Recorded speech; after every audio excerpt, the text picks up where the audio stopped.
Hi guys, welcome back to my channel.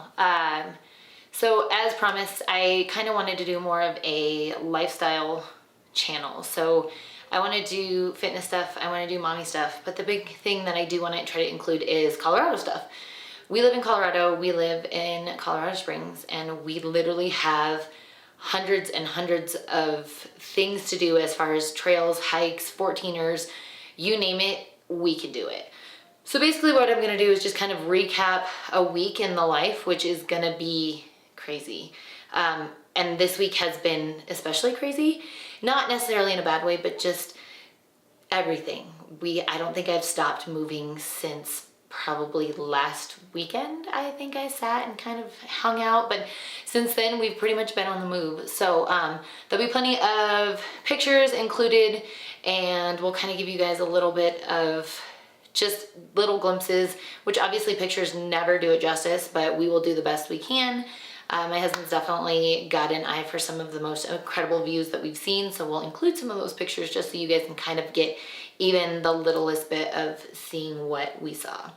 So last weekend, so a week from today, we went up to Rampart Reservoir, which is really only, I think it took us an hour and 20 minutes door to door. So it's up around Woodland Park, and Woodland Park itself only took us about an hour, and then the actual reservoir and the actual campsite, I mean, you're up on dirt roads and you're doing winding. So I think, I mean, we probably hit 30 miles an hour maybe. So that's probably why it took kind of all the way up there.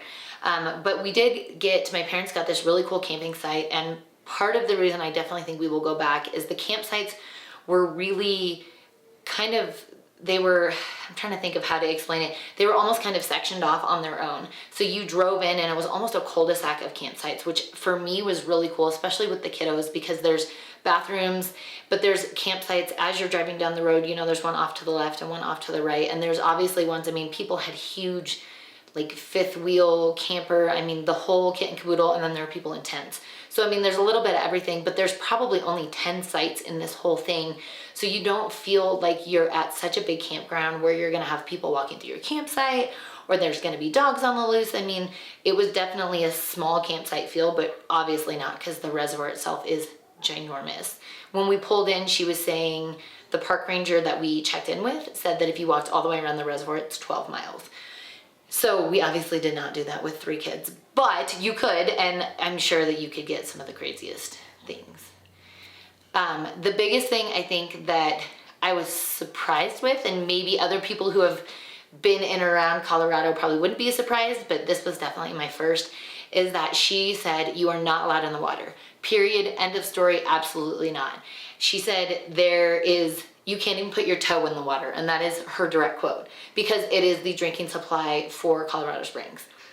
Now, as much as I can appreciate that, I was also very confused because she said, oh, today you can have power boats in there. And so I'm sitting there thinking, okay, so you can put a power boat with an engine, obviously, in the water, but I can't put my kid in the water? It just seemed a little strange, and I'm sure that there's plenty of reasons behind it, but it was just a very odd concept to think that you could have a motorized boat in the water, but you couldn't put yourself in the water. And then they're also talking about you can do paddle boards, you can do kayaks, and I don't know how many of you have paddleboarded.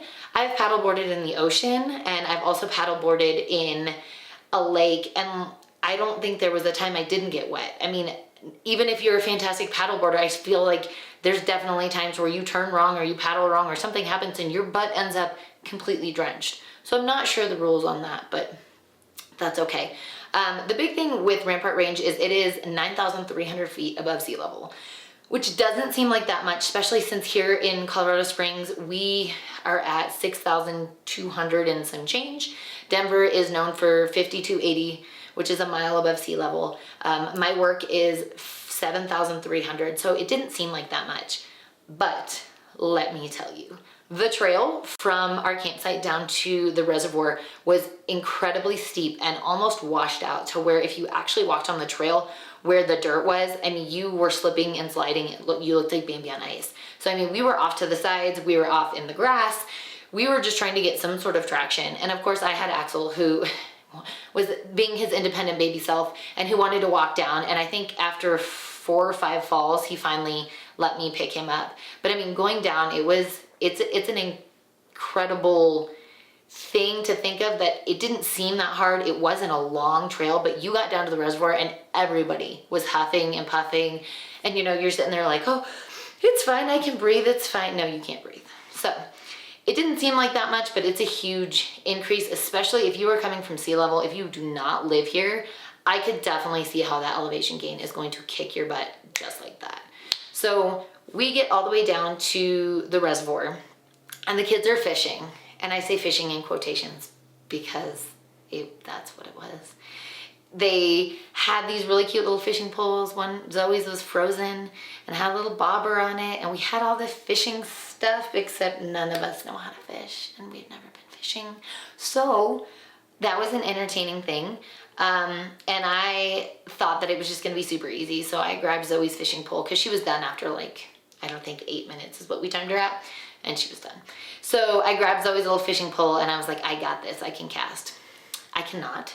And I ended up losing the bobber. So I go down to the edge of the water and I am in shoes and socks because the trail going down, I'm glad I had my trail shoes on and not my flip-flops because that would have been miserable.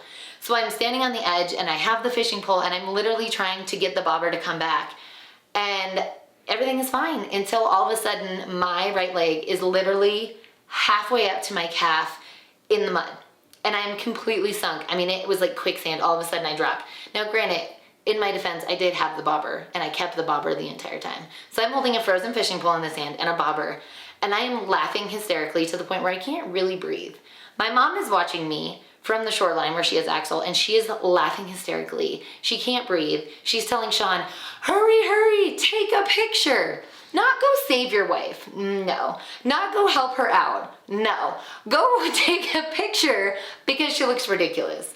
So I am over here dying laughing, she's dying laughing. Sean's looking at me like, yeah, that's pretty par for the course because, I mean, it is. I'm not graceful. Anyone that knows me, I mean, I can trip over my own feet. I like to trip going upstairs. That's kind of my thing. So he finally comes over and he says, wait, do you really need help out? And in between me laughing and sucking wind, I'm telling him that I actually can't get out. So I have a picture, which we will insert for you guys. And the mud is literally dark black. It's halfway from my calf and my entire shoe, I mean, everything was in this mud. So that was lovely. And of course my dad and Xander are kind of off, probably, I don't know, 100 yards away, and Xander's laughing at me. So when your really not graceful 7-year-old is laughing at you, that's when you know it's bad. So it was a ton of fun. I mean, it was something that we'll definitely do again. The campsite was great. I definitely think that it was worth going up there. You did have to make reservations, which, I mean, obviously, I think anything during COVID, it's a really good idea for you to look into the fact that you should probably make reservations because camping's one thing that obviously you don't have to put on any masks or anything like that. So everybody is out camping, everybody is out backpacking, everybody is on the trails, which is great. I mean, they should be, that's where people should be during the summer, but I would definitely 110% look at making a reservation. So that was the weekend. And then Monday and Tuesday, my parents came over and we started probably way more renovations than we should have, and we bit off a little bit more than we could chew, but all good things. I mean, we're replacing 2 toilets in the house and 2 vanities in the house, and it's mostly just bringing everything up to date. Our house is built in the 90s, and there's definitely things that kind of scream 90s about it. It's not a bad house, it's just, it looks dated. It's little things like the doors are oak. If we were to upgrade them to white, it would look totally different. So, you know, upgrading the toilets from the old porcelain ones to the newer ones, huge difference. We got a vanity at Lowe's and it has the vanity, the sink, and a mirror, and it was less than $200 for the whole thing. And granted, it's not anything that you're gonna see in, you know, on HGTV or anything special, but it is so much more updated than what we had. It's amazing. And so I think that between everything that we bought, I mean, we got out of Lowe's right around $500 because my mom is literally like the most amazing shopper. Like, she's over there looking for discounts, looking at these faucets. We were looking at lights and I really like this one, and she said, oh no, you want this one better. And I said, why? And she said, because you can get 2 of these for the price of 1. I'm like, sold. But I mean, that's literally the eye she has. She can pick things out. Like, if you're at Lowe's or Home Depot, she is the person that you want with you, because let me tell you, she will change everything. I mean, she's just pointing to things. That'll look good with that. That'll do this. That'll change this. And to me, I'm a very visual person, so I can't see them until they're all in the room.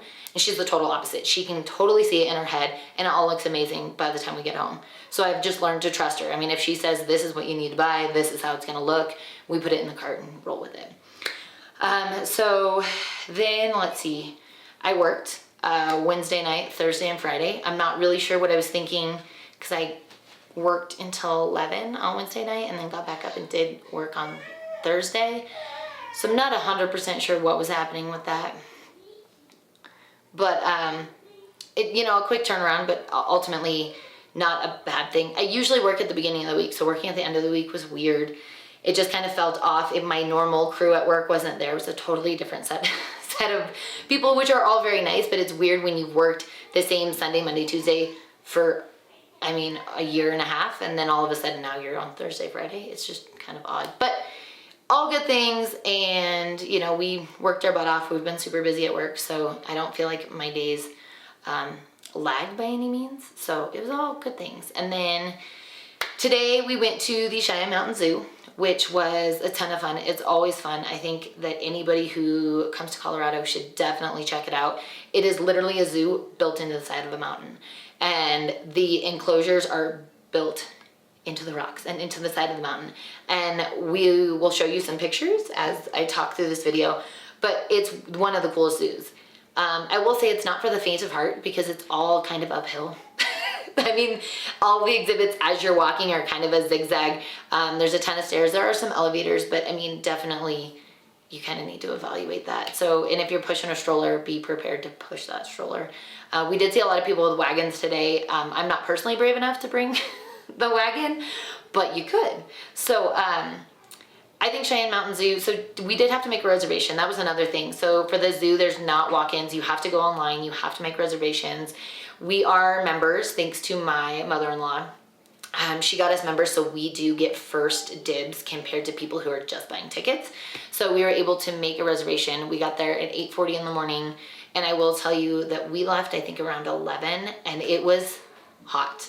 That's kind of an understatement. I think the high today is above 90.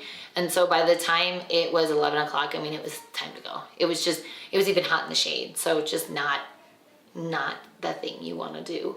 But I will say we got some really cool pictures. They were feeding the grizzly bears. And so the grizzly bear was in the water next to the glass, and the 3 kids are there.